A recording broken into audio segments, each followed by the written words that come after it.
पाण्याचे संकट.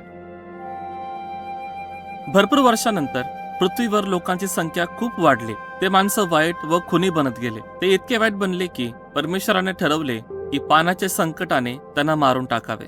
पण नोहा नावाच्या माणसावर परमेश्वराची नजर होती. पृथ्वीवरच्या वाईट लोकांमध्ये राहणारा एक चांगला व धार्मिक माणूस हा होता. परमेश्वर एक मोठा पाण्याचा पूर आणणार होता. त्या पाण्याच्या संकटाविषयी त्याने नोहाला सांगितले.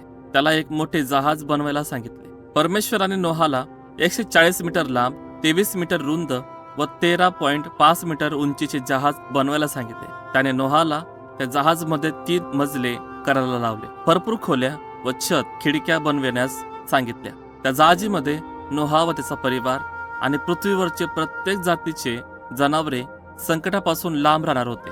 नोहाने परमेश्वराची आज्ञा ऐकली. त्याने आणि त्याच्या 3 मुलांनी सांगितल्याप्रमाणे जहाज बांधले. हे जहाज बनवण्यासाठी भरपूर वर्ष लागले, कारण ती जहाज खूप मोठी होती. नोहाने लोकांना पाण्याच्या संकटाविषयी सांगितले व परमेश्वराकडे येण्यास सांगितले, पण कोणीच त्याच्याकडे लक्ष दिले नाही. परमेश्वराने नोहा व त्याच्या परिवारासाठी व जनावरांसाठी भरपूर अन्न गोळा करायला सांगितले. जहाज बनवून झाल्यावर परमेश्वराने नोहा, त्याची बायको व त्याच्या मुलांना, सुनांना जहाजमध्ये जायला सांगितले.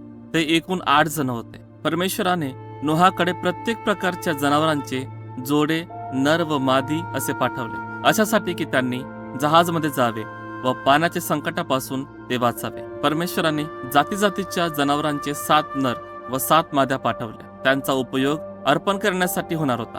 त्या सर्वांनी जहाजमध्ये गेल्यानंतर परमेश्वराने जहाजीचा दरवाजा बंद केला आणि मग पाऊस चालू झाला.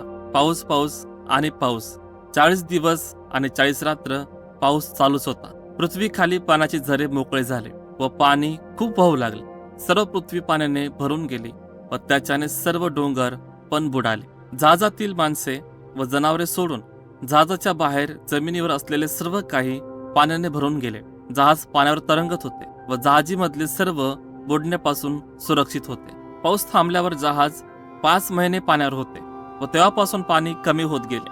मग एक दिवशी जहाज एका डोंगरावर येऊन टेकले, पण सर्व ठिकाणी पाणीच पाणी होते आणि आणखी 3 महिन्यानंतर डोंगराच्या टेकड्या दिसू लागल्या. त्यानंतर 40 दिवसांनी नोहाने एक कावळा बाहेर सोडला, पाणी सुकले की नाही बघण्यासाठी. तो कावळा पाणी सुकेपर्यंत पृथ्वीवर इकडे तिकडे फिरत राहिला, पण त्याला कोरडी जमीन भेटली नाही. नंतर नोहाने एक कबूतर बाहेर सोडले, पण त्यालाही कोरडी जमीन न सापडल्यामुळे तो नोहाकडे परत आला. 1 आठवड्याने त्याने परत एक कबूतर बाहेर सोडले व ते आपल्या चोचीत जैतुनाच्या फांदी घेऊन आला. पाणी कमी होत होते आणि झाडे झुडपे वाढू लागले.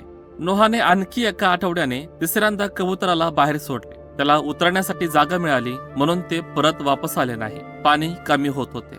2 महिन्यानंतर परमेश्वर नोहाला म्हणाला, तू आणि तुझा परिवार आता जहाजीमधून बाहेर येऊ शकता. तुम्हाला भरपूर मुले व नातवंडे हवं व पृथ्वी भरून टाका. मग नोहा व त्याचा परिवार जहाजीमधून बाहेर आले. नोहा जहाजी बाहेर आल्यानंतर त्याने एक वेदी बांधली व अर्पणासाठी वापरणाऱ्या जनावरांपैकी प्रत्येक काही घेऊन त्यांचे देवाला अर्पण केले. परमेश्वर नोहाच्या अर्पणाने प्रसन्न झाला व त्याला त्याच्या परिवाराला आशीर्वाद दिला. परमेश्वर बोलला, मी वचन देतो, येथून पुढे माणसाच्या वाईटामुळे पृथ्वीला श्राप देणार नाही व पाण्याने जगाचा नाश करणार नाही, कारण माणसे लहानपणापासूनच पापी असतात. मग परमेश्वराने पहिल्यांदा मेघधनुष्य बनवला व नोहासोबत करार केला. मेघधनुष्य जेव्हा जेव्हा आकाशात दिसेल तेव्हा तेव्हा माणसावर परमेश्वराने केलेल्या कराराची आठवण होईल व त्याच्या पिढीलाही आठवण होईल.